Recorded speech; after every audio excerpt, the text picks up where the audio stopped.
بسم اللہ الرحمن الرحیم الصلاۃ والسلام علیکہ یا رسول اللہ وعلی آلک و صحابک یا حبیب اللہ الصلاۃ والسلام علیکہ یا نبی اللہ وعلی آلک و صحابک یا نور اللہ۔ میرے سننے والے دوست، میرے بھائی، میری بہنیں، میرے احباب، میرے چاہنے والے، آج جو وظیفہ دینے جا رہا ہوں فقر و فاقہ سے نجات۔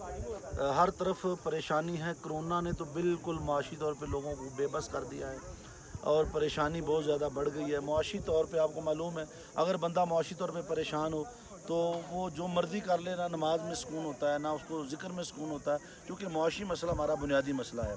اور فقر و فاقہ کا جو ڈر ہے یہ ہمیشہ انسان کی فطرت میں رہتا ہے، انسان ڈرتا رہتا ہے۔ تو آج ایک ایسا وظیفہ جس سے کرنے سے انسان فقر و فاقہ سے نجات پاتا ہے، اسے غنا کی دولت ملتی ہے، غنی ہو جاتا ہے، مال میں، عزت میں، آبرو میں، اس کو اللہ غنائیت کی طاقت عطا فرماتا ہے۔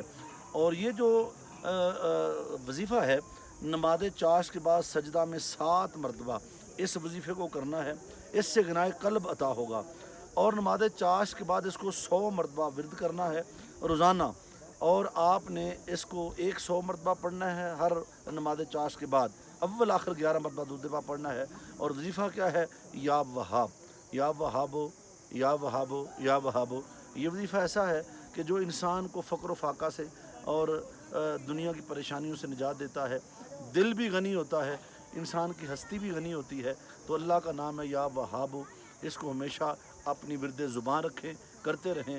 میری دعا اللہ تعالیٰ جو تنگ دست ہیں، پریشان حال ہیں، ان کی پریشانیاں دور فرمائے۔ وما علینا الا البلاغ المبین۔